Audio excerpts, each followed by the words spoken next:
You're welcome back. This is Newsfile. It's your most authoritative news analysis platform. And here on Newsfile, we put Ghana first.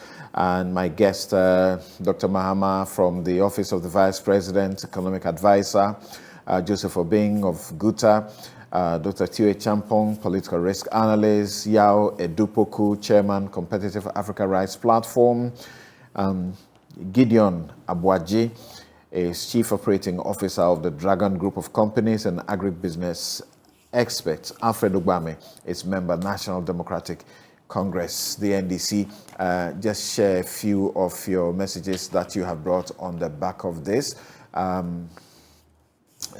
You say that this is a fire service approach. Well, fire service approach, is it always wrong? Another texter says that can we have your real names? If you are tweeting, you should have a real name to use.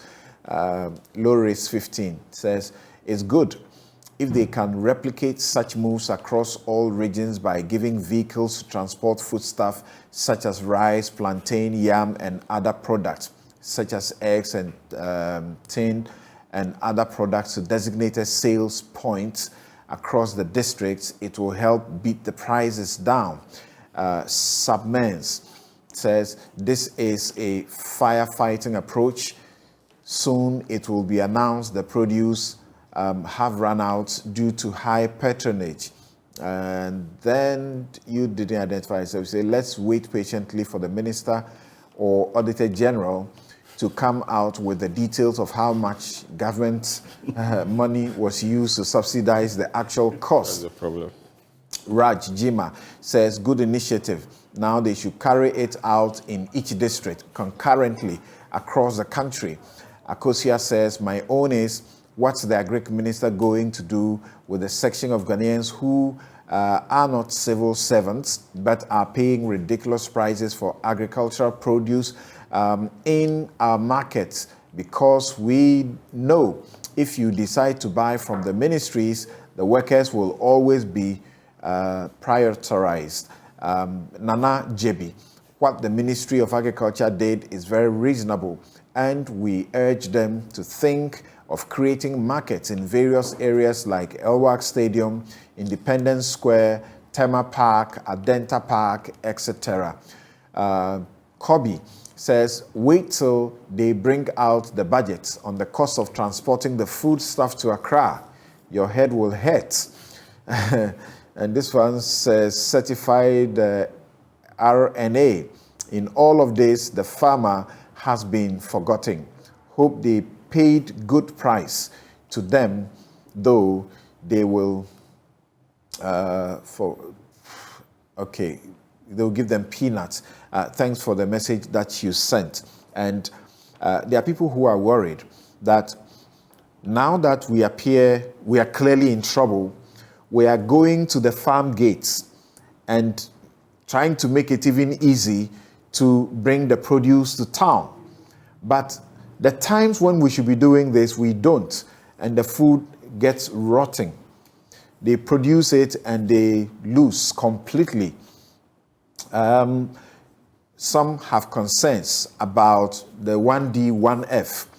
There's one entity that's trying to make produce locally. Some important, common goods, and they are not being given the opportunity, among others, because they are being told by the banks that have assessed them after they set up a whole factory that there is a lot of importation of the product. And so when they give them the money, they will not be able to recoup and pay back, So what are we trying to do? We should have our policies right and determine what we want exactly to do. Now, let's get back to this. And I'll start with Dr. Tue Champong. The president gave us the assurance when he gave his speech. And he said that government was doing everything it could to get affordable fuel, because that is a central part of bringing down prices and reducing the effects of the suffering that we're seeing. This was the address he delivered on the 30th of October. There are those who have said, including experts and, CSOs that have said that what the president is saying is not achievable. But there are those who believe this can be achieved. What do you say about it? The first question is, what is affordable? How do we define affordability? In what context and what sort of benchmark are we using? I mean, petrol prices today are what, 15, 16, I think 17 or so per liter. If that is our reference line and it comes down to 12, just for argument's sake, would that be classified as being affordable? There are three key things that drives petrol prices in this country. Number one is the price of the product that we are buying from outside. I just checked the oil price today. Brent is selling at, what, $96 a barrel. We don't have a control over that price. Of course, we produce some oil, but most of it doesn't belong to us as a people because of the arrangement that we've entered into. So that's the first thing. The second thing is, then when you buy that petroleum product, you have to what? Bring it down to your country. So you need to also use dollars, and you have to pay for transportation to bring it down. And in that instance, many a time we are changing our cedis, the cedi that is already struggling, to buy dollars to bring these products in. Then there's a third point that drives the price, which is the taxes and the margins that you pay on the petroleum products. And in many of the numbers that I have worked with, because this is an area that I operate within, you're talking about between sometimes 30 and 40, 45% tax and margins and even levies as well on these products. So if we want to bring the prices down, which of these three areas are we looking at bringing the price down? Is it the price that you're procuring the thing at from the international market? Is it the taxes and margins and levies? Or are we going to provide cheaper dollars for the importers to bring the price of the good down? Clearly, we don't have enough dollars within the system, so that's an option that is out. Number two, we also are not or haven't brought down significantly the tax. So specifically, this is what he said. He said, I know that the increasing cost of living is the number one concern for all of us. And that's why we have isolated this for a discussion. Yes. It is driven by fast escalating fuel prices at the pumps, which is caused by high crude oil prices on the world market and our depreciated currency. Yes. I know that this is putting intolerable pressure on families and businesses. I know that people are being driven to make choices they should not have to make. And I know that it has led to the devaluation of capital of traders and painfully accumulated savings. Furthermore, government is working to secure reliable and regular sources of affordable petroleum products. Secure, reliable, and regular sources of affordable petroleum products for the Ghanaian market. It is expected that this arrangement, when successful, coupled with a stable currency, will halt the escalation of fuel prices and bring relief to us all. Yeah, but that statement, the president only addresses just two of the factors. He talks about exchange rate, and he talks about the high price of the good. But in the current market that we're in, is it really the case that we have issues of reliability of supply of petroleum products and that they are not coming in at a regular interval? I don't think that is the case.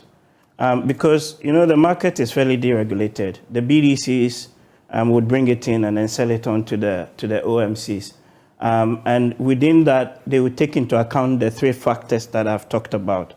So unless the government is saying that they're going to negotiate some of the importation, right, that comes in with their external partners and be able to get a relatively cheaper price. So let's stick with the crude oil price today, $96 a barrel. If the government could negotiate with their counterparts and get it to, let's say, even $90 a barrel, then you're addressing one strand of those three things that drive the price. And that could bring things down. But would they actually get that? That's the really important thing here. Who would be willing to sell to the government at a discount, and what sort of financial arrangements would kind of underpin it? But in all of this, there's also one thing that we haven't talked about, that many people are saying, look, bring down some of the taxes and the margins and the levies, and that will actually offer a much bigger immediate benefit to Ghanaians at the pump than us running around all over the place looking for quote-unquote reliable and regular supply, when actually the issue is not reliability or how regular it is. It is that the depreciation of the exchange rate is what is driving the prices at the pump. That is the big issue. You are in this field as, you know, a foremost expert. My question is, do you have an idea what steps have been taken since the speech to make this a reality? They had a group from the ministry. I think they were in Dubai. Please correct me if I'm wrong. And then they're going, seeing other governments to see if they can have some arrangement to bring in petroleum products into the country. Okay. I am not too sure, even if they got some volumes, it would really be enough to bring down that 18 CD per liter at the pump. Because if you break down the price, the biggest thing, like I said, is the CD, is the exchange rate, and is the taxes. That is the thing that we need to address. In the U.S., we hear, you know, Joe Biden speak about strategic stocks, yes, which he's released to sort of stabilize a bit. Yes. Do we have anything like that? BOST is meant to be playing that role.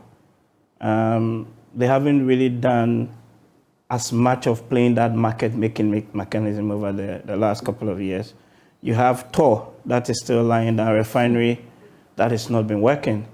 Nkrumah had the foresight when we didn't even have oil to put up a refinery because it was kind of important.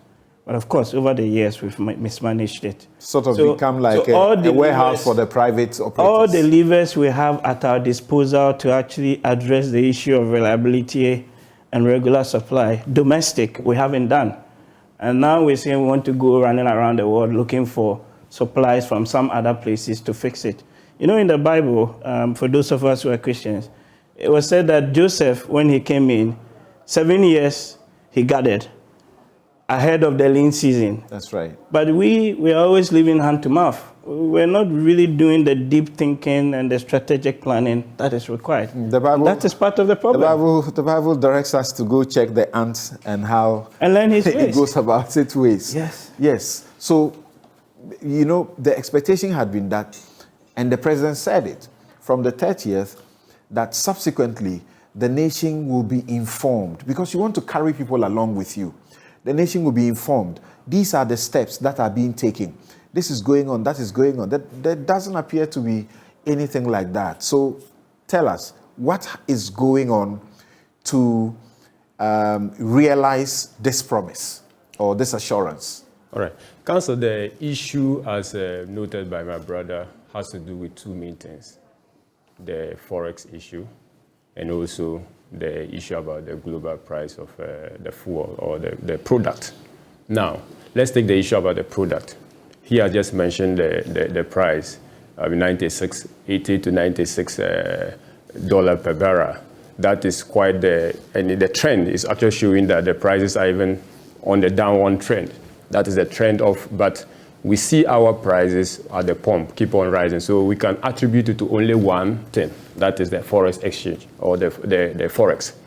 Now, government has a role, as he mentioned, to be the under boss, the arrangement with boss. We're supposed to, bring in products, store them. In times like this, we release the product into the market. Now, boss hasn't been doing that, but the crisis has actually alerted government of the need to revisit some of this discussion. Now, the team was sent to UAE, comprising of the members from the Ministry of Energy. Their role was simply this: engage government to government fuel supply. That is a bilateral engagement, where we have, the biggest supplier of fuel product in the market is, especially in the United Arab Emirates, is ENOC Petroleum. ENOC is one of the leading supplier. Government intention is to engage this national company, and this national company would provide the product to Ghana, the BDCs in Ghana. Now, we have, let me even know this, even on the back of most of our product, he knows that it's coming from the Europe. Rotterdam area, Amsterdam area, that is where our product is coming from. Prices in that region is quite higher than those who get their product from Russia. It's quite higher than those who get their product from UAE. Okay, so our source market for the fuel itself is quite expensive.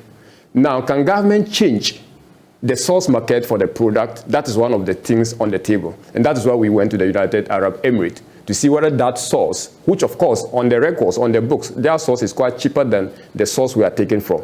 That is one. Two. Are they not part of the OPEC group? They are part of the OPEC group, but is there the possibility for them? Are they not rules that they are unable to break and to deal with you? Some are not actual oil producing. Because they have refineries set up in those countries. They put on all the cost of transporting the crude product into that region, refining before they sell. But where you have a country producing and refining, the cost is likely to be down. So apart from the standardized price, there are also country-specific cost additions to this to the product. I'll just using my, for example, let me say, I don't know if this is a good example. As a lawyer, we have what we call the scale of fees. A lawyer is supposed to charge between a certain minimum and a certain maximum. You are not supposed to charge below the minimum or charge above the maximum. If you charge below the minimum, you are underestimating your fees and you can be punished. You can actually lose your license to practice. If you charge above the maximum, you are overestimating your fees and you can also lose your license to practice. When they are within the OPEC group that has their rules, are they allowed to enter into a contract with another country like Ghana and then give you a price less than what they would have normally done within the market? So there are two explanations. One, government can go for the lower band. Okay. While some use average, some use the higher band. Government can go for the lower band.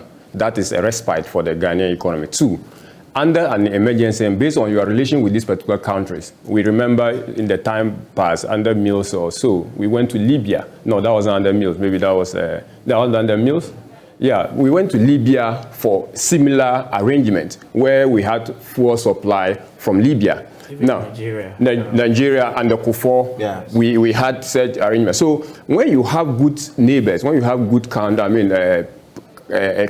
friendships, that would help you in the supply. But we are not even banking on the fact that because this is a global product, as he mentioned, this country will have to be sustainable. In this crisis, across the globe, no country will be giving charity more than it can sustain. But even if the product is placed at the lower band, the product coming into the country from that source will still going to be cheaper for us. The second bit is about the forex, which is a very important look. Across Africa and across North Africa, a liter of fuel, octane, is around $1. Okay, that is the standard price for a liter of petrol. Okay. Now, when someone is exchanging the rate at 13, one would have expected that a liter would be around 13 Ghana cedi. But because the BDCs claim, and also rightly so, that they don't get all their forex demand from the central bank, and then they have to go to commercial source and as well as the forex bureaus in order to get the forex they need in order to import the prices, they strike an average, which could go as far as 16, 17, based on the source of this forex. That can be addressed by government. Government, of course, he mentioned issue about depleting foreign reserves. Our gold reserves is depleting. But when you have a crisis, you will probably need to. I remember even there was reading the data in Japan, about last month, about 54 billion was used in supporting their currency from the depreciation. It means that they are also spending, they are also exhausting, they are depleting their foreign reserves in order to support their local currency. Government can equally provide to the BDCs, and government is contemplating that option. Provide to the BDCs all the forex they need in order to bring the products, so they don't go to the... But at the moment, the government, if you look at the Bank of Ghana's own numbers, right, on the net reserves of this country, it's almost dwindled, right? So even the dollars have had to be, of course, rationed sometimes. And the other point, fully agree with you on some of the things you made, but even Russia and the UAE, they are also selling these products in dollars. I agree with that. But let me go around. Yeah, let me go around and come. And because let me just know this one in 30 seconds. In 30 seconds, he mentioned about the issue about levies on this and that they constitute. I know that when you come to the issue of the discussion of the budget, he will tell you the figures. He will mention how it's difficult for government to probably get a program, and he will come back to the issue of how government should probably increase tax or make sure that we get more revenue. Okay. So where are we with the attempts? I'll come back to you. Where are we? Is there a sign that we are making any progress and that we could get this? Because the fuel prices continue to soar, and it's you would have heard even the parliamentarians. Somebody said he went to buy fuel. He has an attendant to fill his tank. When he was done, he discovered that he couldn't afford it. He had to call a friend to send him Momo to be able to pay. And others have also been saying similar thing. Katie Hammond, he said he was crazy. He didn't understand what was going on. But look, those of you who have not come closer to the circumstances we are in now, those of you getting to the pumps, who are in parliament, who are in government, I hope it helps you to appreciate the difficulty that people are in. People's, the cheapest, cylinder capacity to buy fuel, how much is that? People were filling their tank for 300 to 350 Ghana cedis. Now, they need about 600 plus 700 Ghana cedis. Some are talking about 800 cedis to fill. And then, for those who are using, what cylinder it is, they are talking about 1,000 plus. Look, I've been shocked myself getting to the pumps and buying fuel. It's crazy, crazy. My driver looks at me and says, "Boss, I did the into me." All right. So I'm coming to you on Zoom, and this time let's begin with Alfred Ogbame. So two messages in here. Samson, in the matter of cheap fuel, will crude oil from Ghana be sold to other struggling countries at the same preferential price we are seeking, or we will sell ours at the global market price and beg for cheaper stocks? I'm confused. Yes, that's a confusion some people share. One such message here says, so Samson, are we not a pathetic people to be producing oil in commercial quantities and still be globetrotting in search of cheaper and reliable fuel? I know all the explanation, but can't we challenge and supplant them? We must think out of the box where we are now. Yes, Alfred. Well, Samson, thanks for getting back to me again. As you know, I got notice of this program a bit short, but I was doing some search while we were on, and I realized that is countryeconomy.com. If you do an analysis, okay, from January to today, you realize that the expensive, it went higher somewhere around June, which was at $122.71 a barrel. But in between, I think January, it was $117.73 a barrel. It's selling today at about 96 point something, or let's say average, $97 a barrel. What you've had is a reduction in terms of the price when you look at when it went up in February, which was 97 to today. Overall, however, there's been an increase in the price. And the increase, if you look at countryeconomy.com, it says is about 19.11%. But do an evaluation of the increase of crude or fuel prices in Ghana. 6 point something in January, let's say 7 cedis a liter. Today, how much is it? You having diesel selling at 105 cedis a gallon. Let me now get back to the president's statement. For me, I with all due respect, I never took it serious. I saw it as a repetition of some of his old promises. And with all due respect, things that were just meant to provide support to us, but not meant to be achieved. The question is, where was he going to get crude at a lower price? The only place he could get it would be Russia, which is offering a 25% rebate, and you could pay in rubles as well. Was our government going to take that risk? No way. Was he therefore going to use the Arabians, let me say Arabians, because all of them from that peninsula, or Emirates, those from the Emirates, as middlemen to secure that oil and provide it to us? I doubt if our government was going to do that, because the repercussions would be the same. How then was he going to get crude from the Emirates? How was he going to get it? And I heard my colleague from the vice president office talking about the Libyan connection, the Nigerian connection, and everything. What he doesn't say, or what he doesn't address his mind to, that there were certain circumstances that allowed for cheaper oil to be provided by Libya under Muammar Gaddafi, or even Nigeria under Obasanjo. And therefore, if there is any expectation with Libya, Gaddafi gone, maybe we could look up to Nigeria. I therefore did not see any realistic promise in what the president said. I just thought he meant to provide us something. And that is why there's no resolution, there's no coming from that end. Again, if you take a look at what the president really said, you ask yourself, what are the ingredients for the current pricing we have? The international cost of crude, which I said has been stable and in instances has even reduced. Or if you want to say that is even gone up, it's just about 19.11%.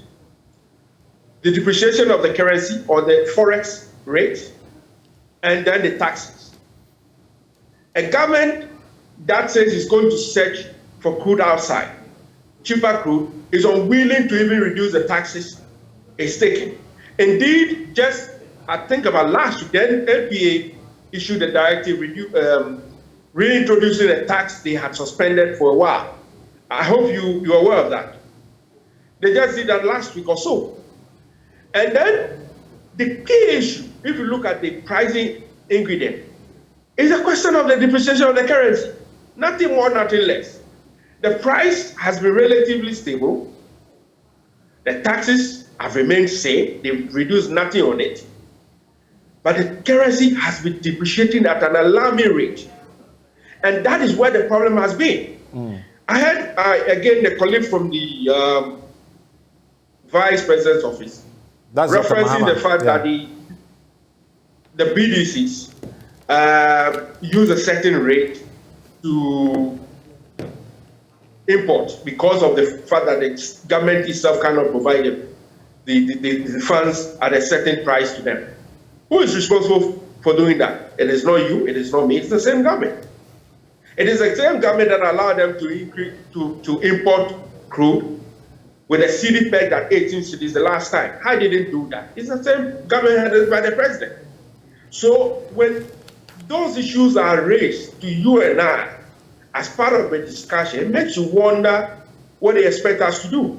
Because you cannot be regurgitating problems to us when you are supposed to be solving it. Right. The challenge mainly with the situation we have has to do with the cedi's depreciation, which has made price unsustainable. It's gone up and it's killing everybody. Look. So again, let me, If I may round up. Yeah. They do the same thing they're trying to do with the plantain thing, with even transport, by blaming transport owners of trying to fleece passengers and all that. Look, a trotro which uses diesel goes to buy a gallon of diesel at 105 cents. I'm not sure a gallon of diesel will take it back to and fro from where it is supposed to take passengers. How much do you think it will charge to recover the cost? And so you see the running effect of these high increases on almost everything we are doing. And for me, I would hope that the government realizes that we're heading towards a serious situation. Right. It is not only you and I who are complaining. Some of us have to find alternative means of coping. And right. Let me get to Gideon Abuaji, Yawedupoku, and also Joseph Obeng. Tell us your reality and why this is central. Getting fuel prices to a certain level is central. The president appears to, underscores that it is the most important thing to do. But what is your reality? How will this change what you do? As we speak, somebody just bought a fuel for his 1.6 engine capacity, and he says he just sent me the receipt. He's paid 836 Ghana cedis, 36 pesos. That's a 1.6 capacity engine. That's serious. Yes, Gideon Abuaji, what do you say?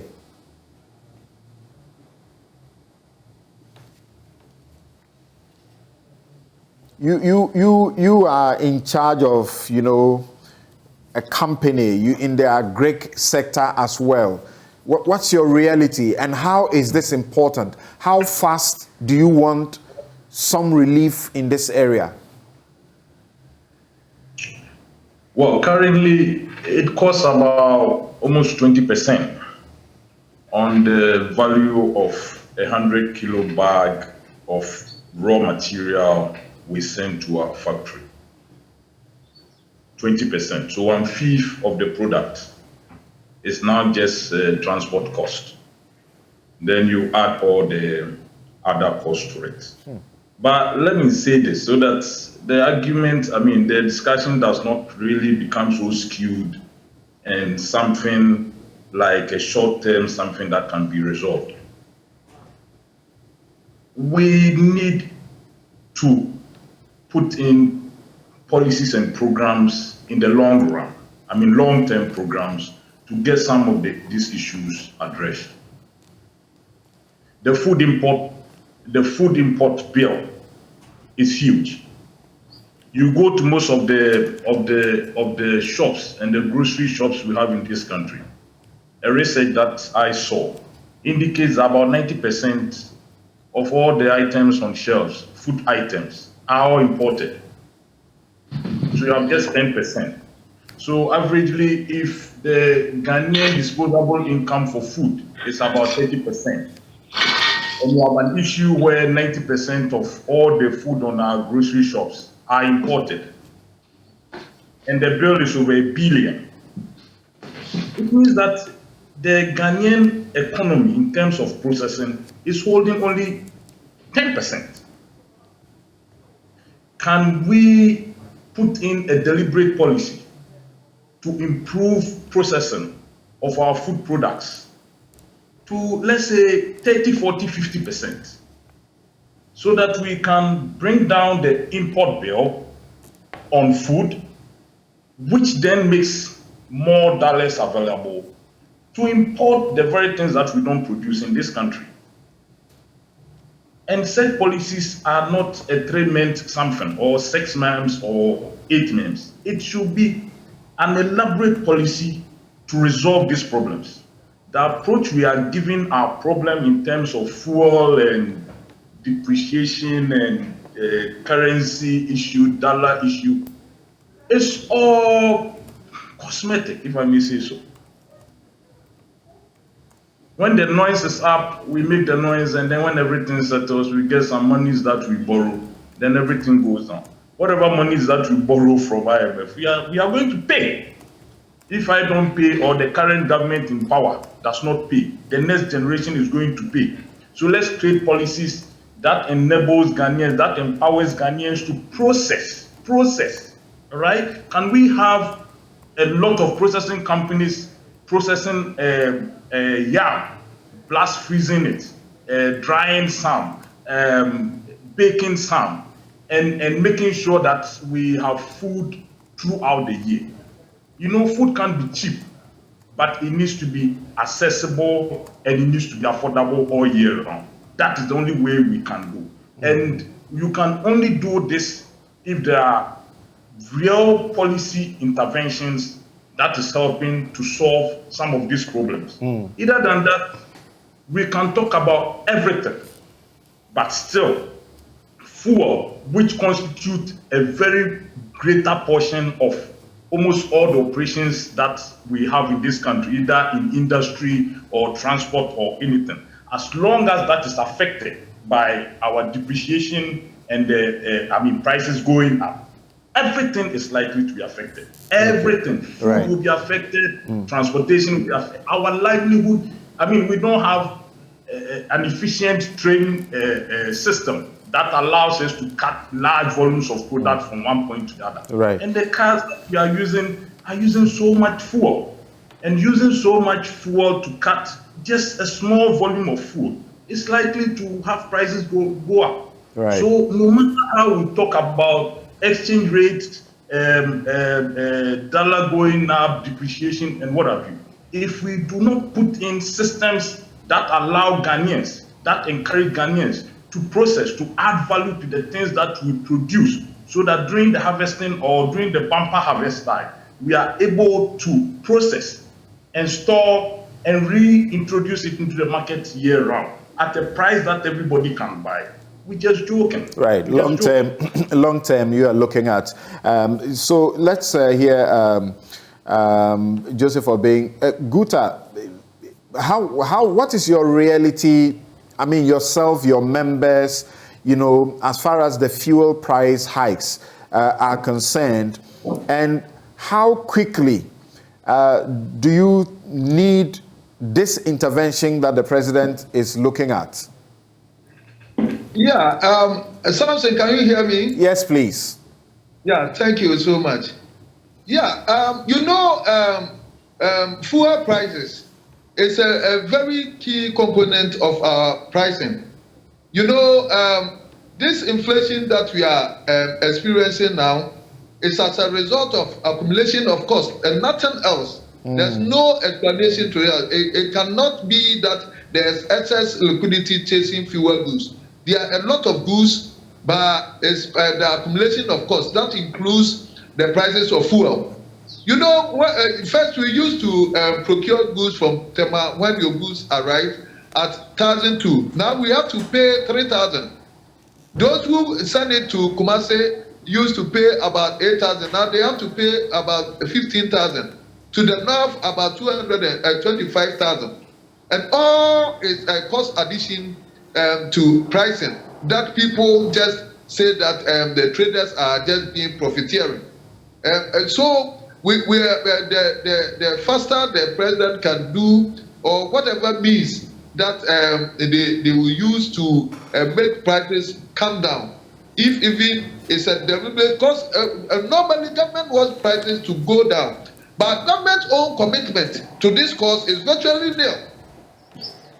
He want to take the profit from the left, he want to get all the tax and all that from the left, and then on the right he want the prices to go down. It never happened. Now as I'm speaking, benchmark values have gone up. So the food items that we are talking, the imported food, have all gone up over 60, sometimes 100%, 120%. And it's because of this benchmark value increase. How do we have to increase duties at this time that our capitals are so eroded by the exchange rate? And then we expect that the prices of goods and services should come down in the market. This is not fair. You understand? And then the VAT that we used to pay a flat rate of 3% previous year, now we are paying VAT of the standard rate of 19.25%, an increase of 16%. And monetary policy rates having gone up this month, where interest rate is around 38%.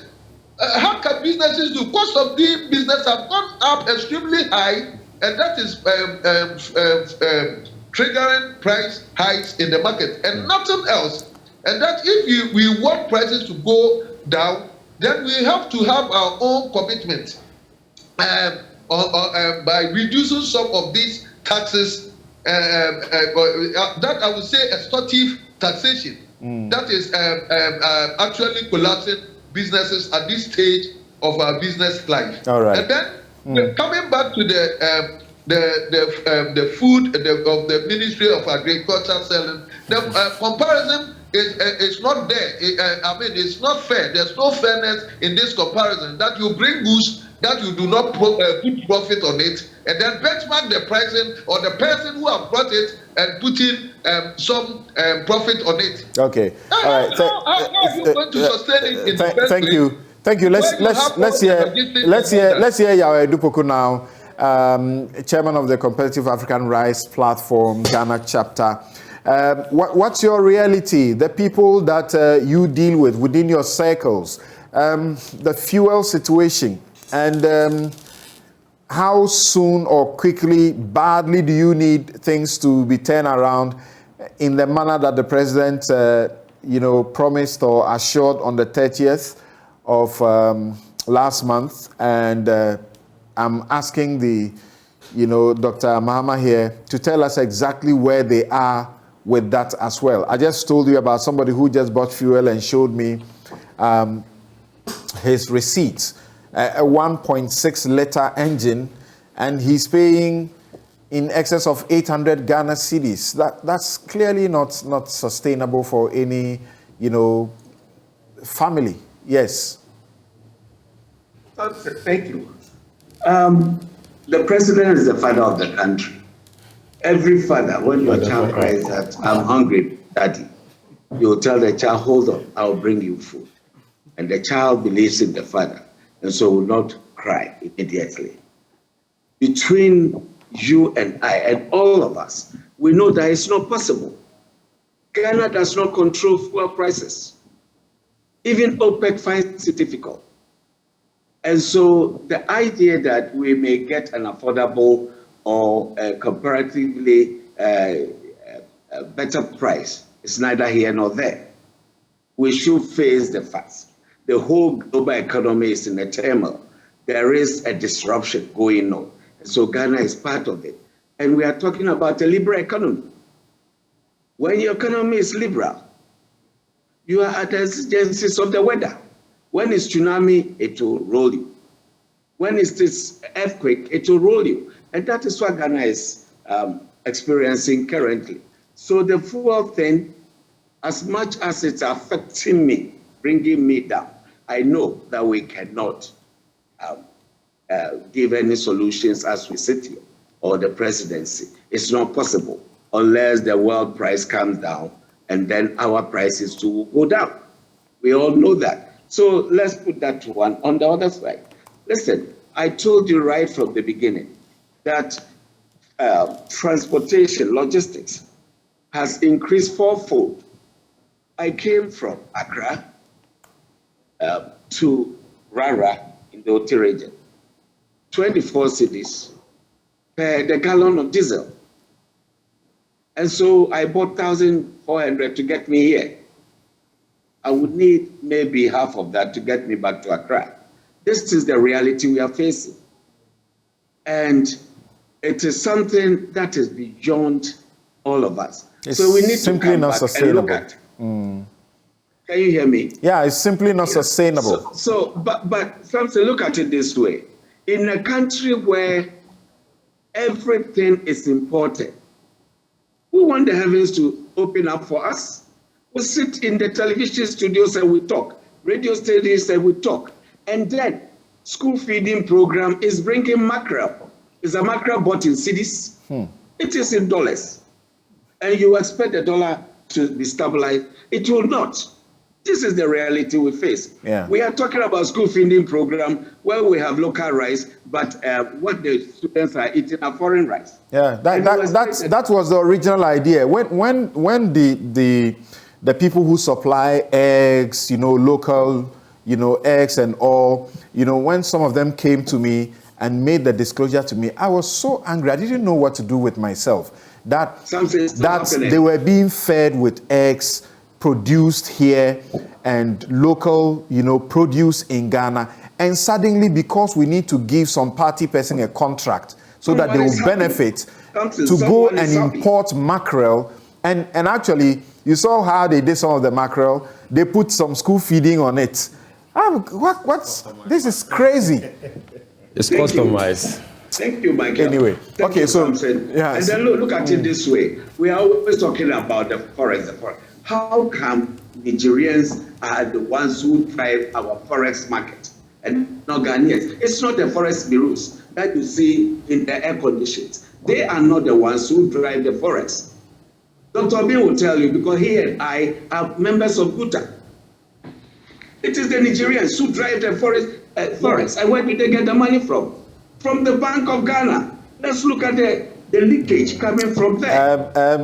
The Bank of Ghana says that it doesn't do this, and that we should be careful. We should be careful about speculating if we don't have the evidence. No, it's not speculating. I am an importer. Dr. Obi will vouch for me. Yeah. And where did they get the money from? Go to the bank and tell them you want to buy $1,000. You will see an allergy come in. 3 minutes later, the money is finished. The $1,000 you are looking for is gone. And the allergy will tell you, I have it here. How much do you need? It happens, broad daylight. We are afraid to bring it out to the open. Okay. We are all afraid to bring it out to the... Ask my colleague, Abuaje. He and I do soya. Where is he getting his soya from now? 90% is exported to India, where they go and squeeze out the oil and bring SDK to the poultry industry. So we are buying our own soya in dollar. This is what is happening. Okay. Because it is too disjointed. We have too and so everything is not happening the way it should. All right. If we sit down, we have ministers, we have leaders. If we sit down and we let them do what they are supposed to do, policies that will make us deal within the system. Thank you. I was born in 1974. I saw Operation Feed Yourself. I saw Food Distribution Corporation. It went down. So what are we doing to ourselves? We are not ready to talk boldly and then see where the problem is coming from. This is what we are facing. Samson, I'm sorry, I will not be part of that. I will say it as it is. All right, thank you very much. And in some 1 minute, then we take a break. The question I asked you. So where are we on this exploration, so to speak, with a team that has gone to the AU? Yes. Yeah, so Council, the issue, just before I answered that, the issue has been acknowledged that we're in a global crisis, and speakers after speakers have noted that. UEA, I said. Yeah, so they mentioned that, and they are not hopeful, they are not confident, they are not optimistic of the fact that government is going to strike a deal. I would want to ask them to have faith in the government in striking a deal. The team actually will wrap up this negotiation next week, and that is going to probably will take also a high level engagement after they have done the technical and groundwork. So in the course of next week, we expect to have some communication as to the finality of this discussion with the partners or the bilateral discussion thereafter. I'm sure they've been there for about 2 weeks now. I'm sure the conclusion is in the offing. But that said, they have mentioned, the government is taking measures to address the issue more sustainable. We have Central, which is a private refinery coming on stream. That will be the first quarter of next month.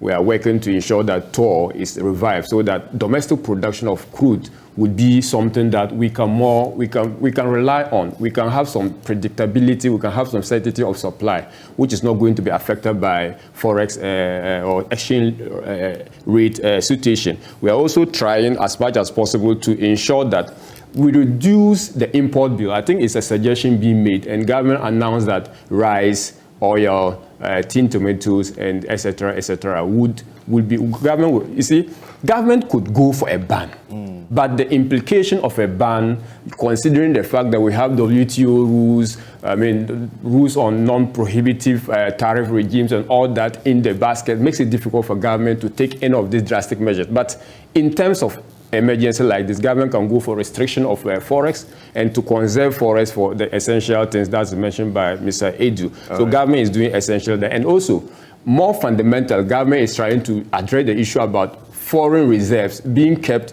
in other instruments other than the dollar. Yeah. And the Bank of Ghana Gold Purchase Program is one of such measures that government is. Thank you about that. And I asked a question where the U.S. Biden is telling us about their strategic reserves, and if you check the National Security Strategy document, this was identified. The National Security Secretariat identified that the absence of strategic reserves of liquefied fuels and gas was a national security threat or risk.